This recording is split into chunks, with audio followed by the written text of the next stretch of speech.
Bonjour à tous, aujourd'hui vidéo tutoriel sur le cold emailing. Donc on va voir ensemble comment créer une campagne de cold emailing donc de A à Z dans l'outil Emaillia.io. Pour ça, on va revoir tout simplement, on va y aller étape par étape. On va revoir ensemble les bases, qu'est-ce que le cold emailing, à quoi ça sert, quelles sont les limites, qu'est-ce que ça peut vous apporter en termes de retour sur investissement, etc. Et après on découpera chacune de ces étapes pour aller créer une campagne de cold email. Dans ces étapes, du coup, vous verrez donc l'achat des noms de domaine et les configurations de vos noms de domaine et de vos emails pour le cold emailing, donc pour la prospection à froid. On va voir ensemble également comment on active le warm-up, donc comment on fait pour warmer vos emails pour obtenir une bonne délivrabilité. Comment créer un fichier prospect. Donc on va voir ensemble comment aller sur Sales Navigator LinkedIn, identifier vos prospects, peut-être même en amont définir son ICP si c'est pas encore fait et éventuellement d'autres outils également pour créer des listes de prospects. Et par la suite, donc on va créer donc de A à Z une campagne dans Emaillia.io, une campagne de cold emailing qui a pour objectif forcément d'ouvrir l'échange avec vos prospects pour générer du rendez-vous, pour derrière générer de la vente. On se retrouve tout de suite pour l'étape 1, donc les rappels des bases du cold email. Donc les bases du cold emailing, le cold emailing, à quoi ça sert? À quoi ça sert le cold emailing? Ça va servir à aller chercher votre prospect, tout simplement à contacter votre prospect pour obtenir une réponse, ouvrir l'échange, pour obtenir un rendez-vous et générer des ventes dans votre activité, tout simplement. Faut imaginer un petit peu ça comme si tous les matins, vous aviez une vingtaine de commerciaux qui envoyaient des mails directement à vos prospects. On n'est pas là, donc des mails qui sont évidemment personnalisés, etc. et qui s'adressent en one-to-one. C'est une personne, donc généralement qui s'occupe de la partie commerciale, qui s'adresse aux prospects. On n'est pas là pour faire de la newsletter, on n'est pas là pour faire du mass mailing. L'idée, c'est vraiment, par exemple, si dans ma situation, c'est Axel Garcia d'Upsell Agency qui va vous contacter par rapport à tel et tel sujet. Ok, je parle pas forcément au nom de mon entreprise, je parle pas forcément du marché ou d'autres choses, etc. On va vraiment ouvrir l'échange entre deux personnes tout simplement. Les limites donc du cold email, il va falloir respecter certaines bases comme les limites d'envoi. Vous avez un maximum de 35 emails donc par email, donc envoyés, 35 emails envoyés par jour par email. C'est des limites que je vous conseille vivement de respecter, sinon vous allez avoir une délivrabilité qui va être bien moindre, vous allez tomber dans les spams et les performances de votre campagne du coup vont drastiquement chuter. On dit aussi qu'il ne faut pas plus de 2 emails par nom de domaine. Si pour l'instant vous voyez pas ce que c'est forcément un nom de domaine, etc., ou si ça vous parle pas ces emails rattachés à des noms de domaine, on va le voir juste après. Mais pour l'instant, je vous donne déjà les bases. Ensuite, on va parler de warm-up. C'est ultra important. Le warm-up, si vous voulez, c'est la chauffe de vos emails. C'est ce qui va faire que vos emails, encore une fois, vont avoir une bonne délivrabilité, vont tomber au bon endroit. Le warm-up, c'est créer des fausses conversations. Donc, on va mettre vos emails tout simplement dans des outils qui vont créer des fausses conversations. Et ça va tout simplement venir améliorer le score de vos emails, simuler, on va dire, une personne normale qui échange avec d'autres personnes, etc. et qui se retrouve pas juste dans une situation à envoyer que des mails de prospection. Donc, le but ensuite va être de noyer. Donc, on va garder toujours ce warm-up tout au long de la campagne. Et le but va être de noyer donc nos emails de prospection, donc 35 envois maximum par email, les noyer dans ces conversations, tout simplement. Le but, comme on a dit, c'est ouvrir l'échange, obtenir du rendez-vous. Il peut y avoir différents call to action. Donc, call to action, c'est un mot qu'on va sûrement réutiliser dans ce tutoriel. Call to action, c'est tout simplement qu'est-ce qu'on demande au prospect. On lui demande d'ouvrir l'échange avec nous. Est-ce qu'on lui a posé une question ouverte? Est-ce qu'on lui a demandé de cliquer ici? Est-ce qu'on lui a demandé de prendre un rendez-vous dans un agenda, etc. Chose que je conseille de moins en moins, l'agenda. Mais dans certaines situations, ça peut être favorable. Et ensuite, donc, évidemment, ça va être de travailler avec un outil de cold email. Donc là, en l'occurrence, on va faire ça dans un outil qui s'appelle donc de A à Z, dans un outil qui s'appelle Emaillia.io. N'allez pas faire du cold email avec des outils de mass mailing ou de newsletter. C'est pas du tout adapté. On est vraiment là pour obtenir une bonne délivrabilité, être sûr d'avoir contacté votre prospect et ouvrir l'échange. Donc, on n'est pas dans une stratégie d'inbound ou de publication de communication, envoyer le même message à tout le monde. Donc, la première étape, ça va être d'acheter donc des noms de domaine et des emails, ok, pour faire cette prospection. Comme je vous ai dit, vous avez une limite de 35 emails. Donc, on va envoyer un maximum de 35 emails par jour par email. Donc, c'est à vous ensuite de faire votre calcul. Ça va dépendre du nombre de mails. Il y a toujours une notion de volume quand même dans le cold email. Essayez de faire un petit peu de volume. Généralement, nous, on commence par 5. Donc, ça va dépendre de vos besoins. Mais on va commencer par envoyer donc 175 mails par jour. Pour envoyer 175 mails par jour, il faut du coup 5 emails. Donc, pour ça, on va aller acheter des noms de domaine. Les noms de domaine, moi j'utilise très régulièrement donc GoDaddy. Vous pouvez aller directement sur GoDaddy. Et ici, vous allez acheter un nom de domaine relativement similaire au vôtre. Par exemple, vous vous appelez Friendly Water. Par exemple, c'est l'image qu'on a ici. Vous appelez Friendly Water, et ben vous allez utiliser, vous êtes une application, vous allez mettre app-friendly, ok, water.com et vous allez chercher ce nom de domaine-là. Essayez de trouver quand même quelque chose qui est en cohérence avec votre activité, qui est en cohérence avec votre nom, tout simplement. Donc, évitez donc les codes, c'est évitez tout ce qui est point autre, c'est-à-dire point .biz, point .club, etc. Concentrez-vous sur le point .com et si possible, évitez d'acheter des choses avec des tirets. Donc, ça peut être juste, admettons, vous c'est friendly-water.com, vous achetez friendlywater.com. Bon, vous avez compris le principe, vous l'ajoutez au panier, ici. Ensuite, on va aller ajouter dans le panier, donc, un email, un compte de messagerie Microsoft 365. Moi, c'est ce que j'utilise donc dans l'agence pour générer toutes mes campagnes. Donc, je vais vous montrer comment on fait ça. Vous cliquez sur email ici. Hop, et vous ajoutez donc le compte Microsoft 365 ici. On va se rendre dans le panier juste après pour que vous vous rendez compte de tout ça, pour passer à la suite tout simplement. Maximum, on a dit donc 2 emails par nom de domaine. Donc, il faudra par exemple, si vous faites 6 emails, vous achetez 3 noms de domaine et 6 comptes de messagerie, tout simplement. Pour l'instant, je vais le faire juste avec celle-ci pour juste vous montrer les configurations qu'on peut faire dans le panier. Et après, on va se rendre de l'autre côté donc pour configurer tout ça.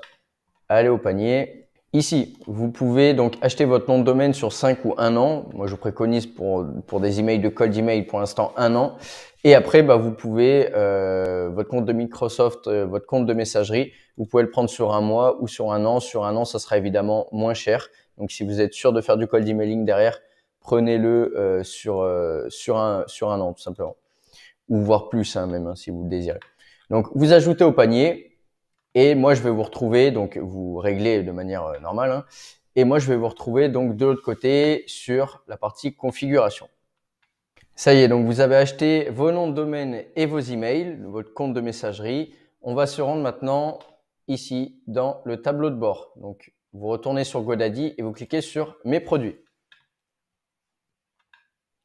On va tout simplement créer donc les premiers comptes de messagerie liés au domaine que vous avez acheté. Donc, sur cette partie-là, vous allez avoir la liste de tous vos domaines. C'est les domaines qu'on va configurer après pour le marketing outbound. Mais dans un premier temps, là, on va déjà créer donc une adresse mail. Pour créer une adresse mail, c'est très simple. Vous rendez ici et vous cliquez ici sur configurer. Si vous avez acheté des adresses mail, vous allez avoir des comptes de messagerie donc disponibles. Vous cliquez sur configurer. Vous cliquez sur celui que vous avez acheté. Vous faites continuer.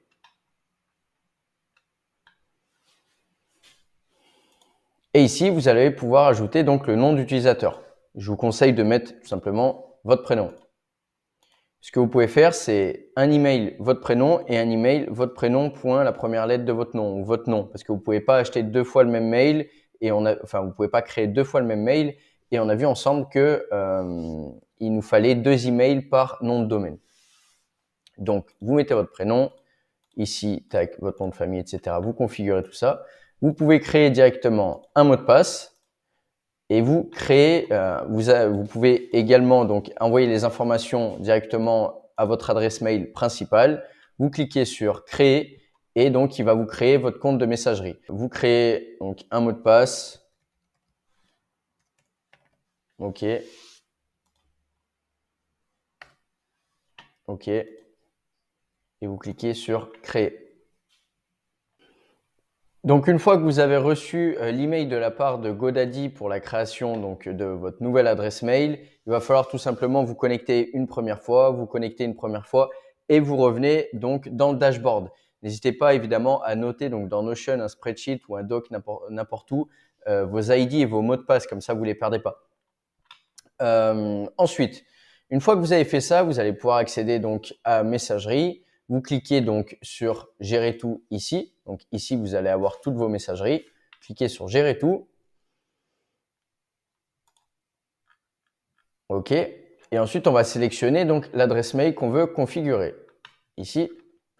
Ici, vous allez pouvoir ajouter donc une redirection, un transfert. Donc, vous pouvez ajouter votre adresse mail actuelle ou moi, je vous conseille de créer une adresse mail dédiée à la prospection que vous consultez tous les jours. Et très important, ici, vous allez activer les authentifications donc SMTP. Donc ici, ça sera désactivé. Vous l'activez pour pouvoir continuer les configurations et le connecter correctement plus tard donc dans Emilia. Vous activez cette partie-là. Une fois qu'on a ça, on retourne donc sur Domaine, où on va prendre l'habitude plutôt de cliquer à chaque fois sur Gérer mes produits. Allez donc sur les domaines qu'on a achetés et on va devoir faire donc les configurations DNS. Configuration DNS, on y va. On clique ici sur DNS. Pour ça, on va ouvrir Google et taper DKIM, donc Generator. Generator, ici. Donc, le premier, c'est EasyDemarc. Vous pouvez le faire avec celui-ci. Et vous allez sélectionner donc votre domaine. Hop. Coller ici. Ajouter un sélecteur, je vous conseille de mettre tout simplement DKIM et générer donc votre clé. Une fois que c'est fait, vous vous rendez donc ici donc dans le panel de gestion où on était et vous pouvez donc ajouter un nouvel enregistrement ici. Vérifiez que c'est pas déjà fait. Alors si vous avez acheté un compte Microsoft, ça sera pas fait. Si vous avez acheté peut-être ou que vous avez connecté une autre adresse mail, Workspace, etc., ça sera d'autres étapes évidemment, mais parfois c'est préconfiguré. Comme généralement le SPF est préconfiguré, vous n'avez peut-être pas forcément besoin de l'intégrer. Donc, dans cette situation, si vous avez acheté les comptes chez Microsoft, le SPF sera normalement configuré. Sinon, on va le voir ensemble comment on l'applique, c'est très simple. Et on va mettre ensemble du coup la clé DKIM. Donc, de base, vous n'avez pas cette clé DKIM qui est ici. Donc, vous faites nouvel enregistrement, OK, TXT. Vous choisissez TXT, vous cliquez, vous copiez-collez donc ceci. Donc, vous n'êtes pas obligé de mettre Outbound Upsells, vous prenez juste ça, hop. Et vous collez la chaîne de valeur qui est ici. Donc, vous pouvez copier directement et coller ici. Vous enregistrez et vos DKIM, du coup, apparaîtront ici. Pour le démarque, même chose. Donc, très simple. Vous mettez un démarque généraliste. Hop, vous allez là, vous faites TXT. Vous pouvez sélectionner donc démarque comme ceci. OK. Et vous ajoutez cette chaîne de valeur qui va être valable donc pour tous vos emails, pour toutes vos configurations de nom de domaine. Vous enregistrez, même chose, donc il y a cette ligne qui va apparaître. Et pour donc s'il n'y a pas le SPF, donc SPF, même chose, vous ajoutez encore une fois un nouvel enregistrement, TXT, vous mettez rien ou arrobase, donc généralement on met arrobase, et vous entrez cette chaîne de valeur là. Vous cliquez sur enregistrer et donc vos configurations sont faites. Ce que vous pouvez ajouter également, c'est le lien de tracking. Pour l'instant, vous voyez pas pourquoi, on va en reparler après, mais ça vous évitera de retourner dans le panel. Donc, ce que vous pouvez faire, c'est cliquer sur CNAME ici, mettre tracking et ici, ajouter emilia.link. Et vous enregistrez et ça va vous permettre de préconfigurer quelque chose qu'on va voir par la suite dans Emilia. Donc là, ça y est, votre compte donc de messagerie est créé. Vos DNS sont configurés, donc vous faites ça sur chacun des noms de domaine évidemment. Chaque email, vous allez devoir mettre une redirection, mettre une photo de profil, etc.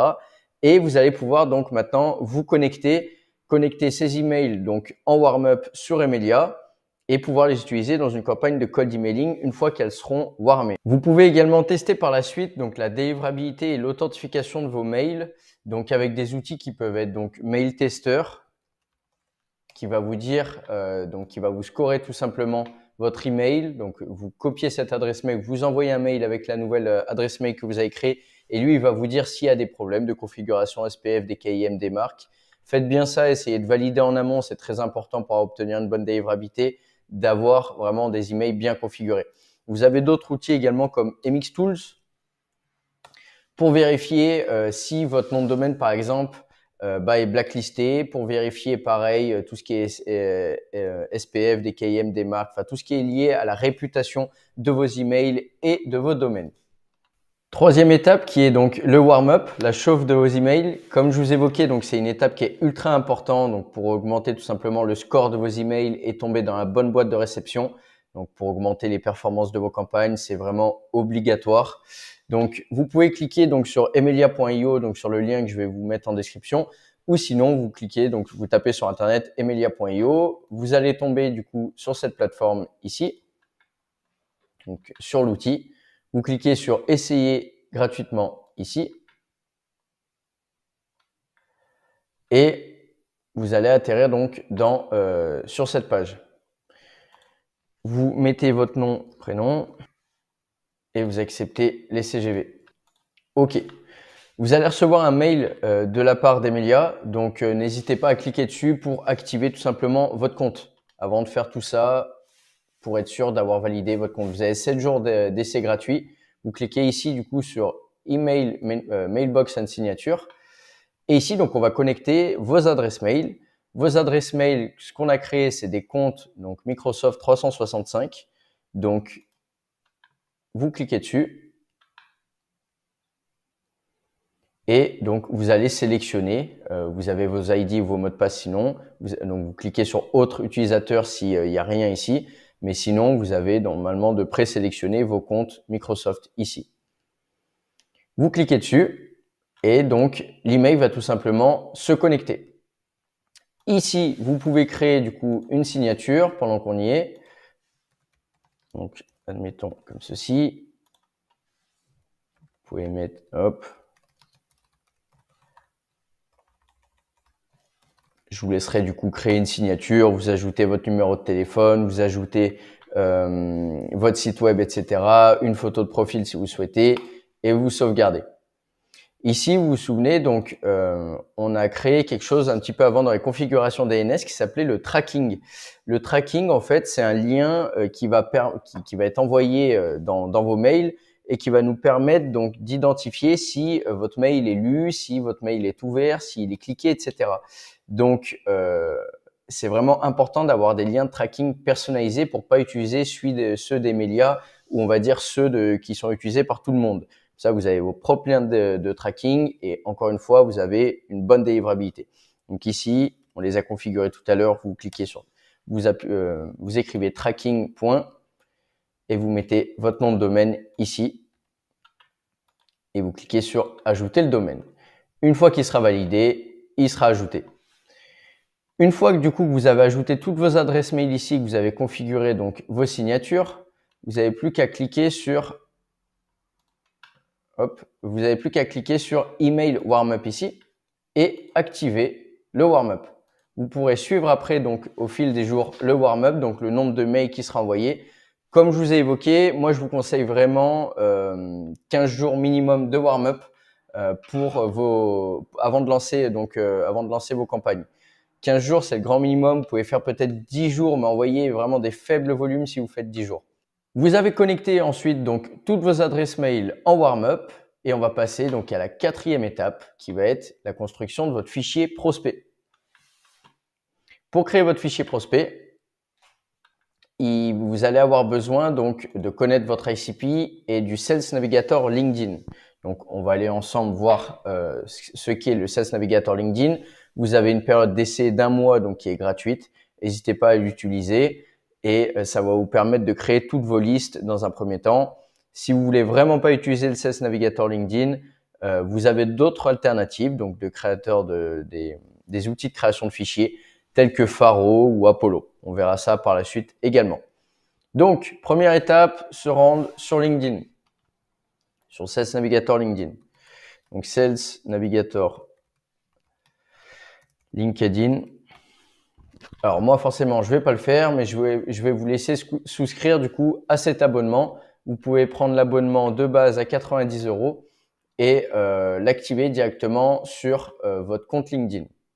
Une fois que vous avez activé votre compte donc Sales Navigator, ici sur LinkedIn, vous allez avoir donc un nouveau module qui va s'appeler Sales Navigator. Vous cliquez dessus et ça va vous ouvrir donc l'outil Sales Navigator. En amont, il va falloir définir de votre ICP. Votre ICP, c'est Ideal Customer Profile. Il faut que tout simplement votre client idéal, la typologie de votre client idéal, c'est-à-dire dans quel secteur d'activité il travaille, est-ce que vous adressez à des directeurs marketing ou à des dirigeants directement, peut-être une zone géographique, peut-être des outils utilisés. Enfin voilà, votre client idéal, qui c'est. Si vous savez pas qui c'est encore, vous pouvez tout simplement évidemment faire des tests, mais surtout identifier donc dans votre CRM, faire la liste de vos top 20 clients et de trouver des similitudes entre eux. Par exemple, ça peut être, comme on a dit, un secteur d'activité, ça peut être une zone géographique, ça peut être une taille d'entreprise, etc. Une fois que vous avez ça, n'hésitez pas à me contacter pareil sur LinkedIn si vous avez besoin d'aide sur tous ces éléments-là. Et je ferai également des tutos dédiés au ciblage, etc.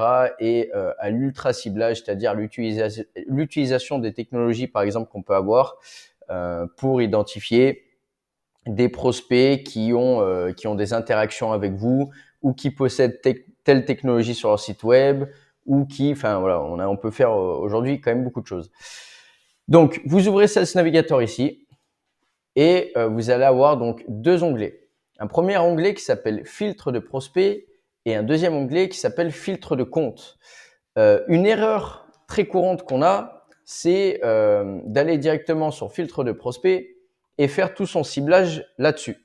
Moi, je vous le déconseille parce que bien souvent, vous allez avoir donc un maximum enfin pas un maximum, mais vous allez avoir du déchet dans votre recherche et donc dans votre campagne. Moi, ce que je vous conseille de faire, c'est cliquer d'abord sur compte et créer d'abord des listes de comptes.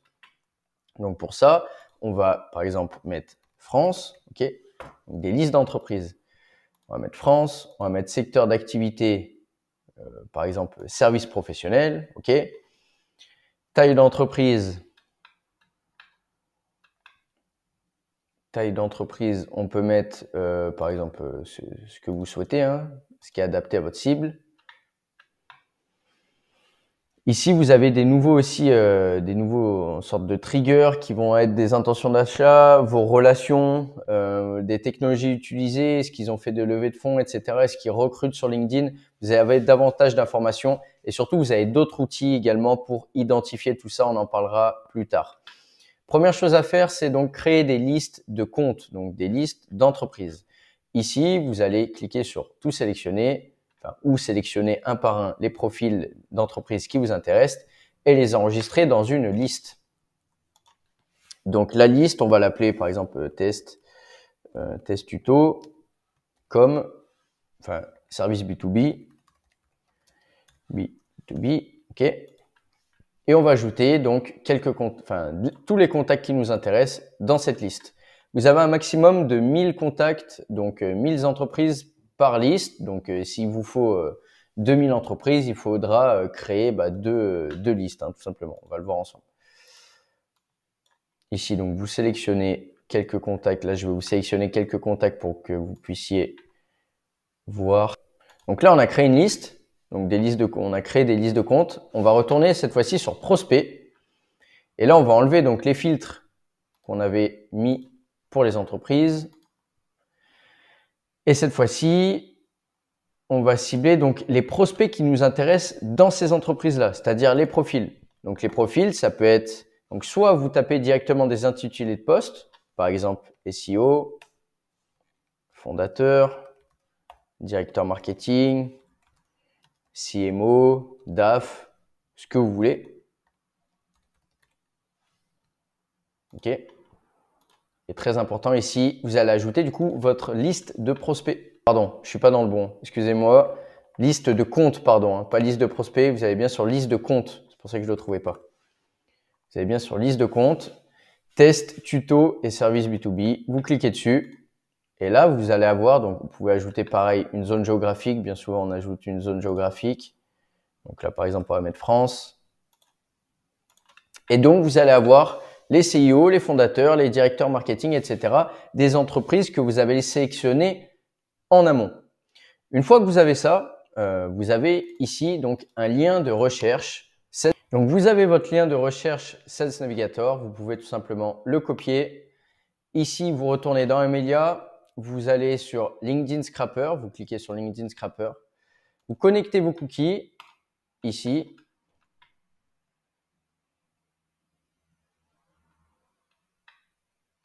Voilà. Et vous allez pouvoir faire une nouvelle extraction. Donc, connecter les cookies à un LinkedIn, c'est tout simplement les codes d'accès, on va dire, de votre LinkedIn qui va permettre à Emelia d'utiliser votre compte LinkedIn pour aller récupérer tous ses contacts. Donc, vous cliquez ensuite sur Nouvelle extraction.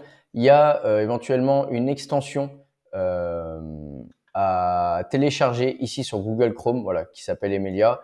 Il y aura un tutoriel quand vous cliquez dessus, etc. Il n'y a rien de bien compliqué. Vous connectez directement et ça va ajouter vos cookies directement dans Emelia. Ici, vous faites nouvelle extraction. Donc, vous pouvez la nommer. Mettez SEO S B2B, par exemple, France. OK. Vous collez le lien et vous lancez. Voilà. Donc là, le scrapping a démarré. Vous attendez quelques instants et donc ça peut prendre du temps. Il peut y avoir des limites hein, si vous voulez scraper 5000 prospects. Des fois, ça peut vous prendre quelques heures quand même.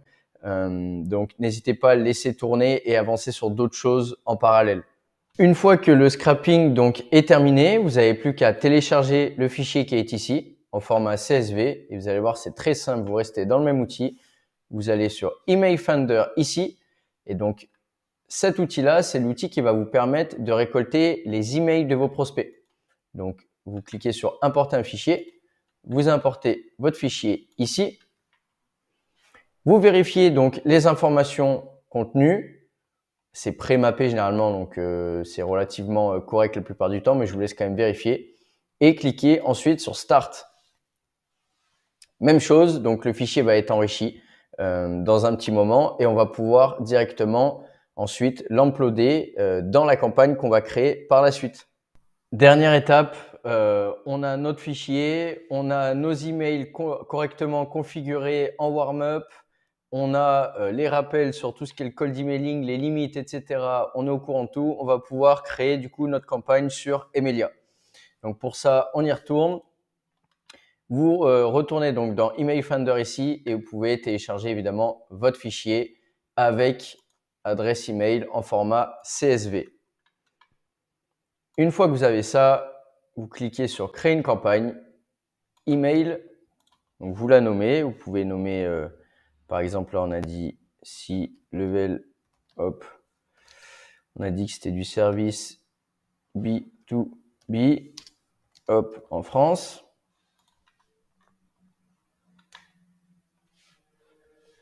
Ici, vous allez devoir configurer donc évidemment le nom de votre campagne et surtout les limites. Moi, ce que je vous conseille, c'est de mettre 35 ici et 35 ici. Ça, vous êtes tranquille, vous enregistrez. Ici, vous avez également, si vous prospectez ailleurs, donc si vous avez des campagnes aux États-Unis ou quoi que ce soit, vous pouvez changer les fuseaux horaires directement.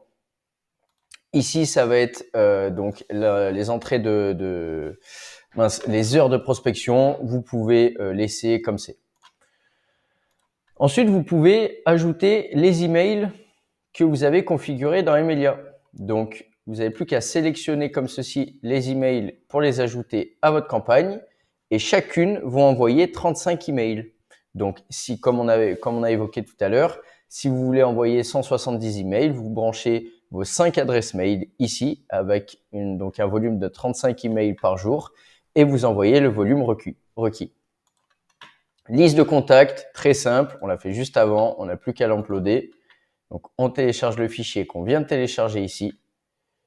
On upload le fichier qu'on vient de télécharger. On le renomme. Hop. Et on vient donc tout simplement mapper les informations qui sont importantes pour la campagne. Donc, first name, last name. Vous pouvez garder title, vous pouvez garder compagnie. Donc, vous cliquez sur custom. Éventuellement industrie. Compagnie website. Des fois, ça peut vous servir. Et vous cliquez sur suivant. Ah, pardon, colonne mail. Email Emilia. Hop, vous mappez ici email.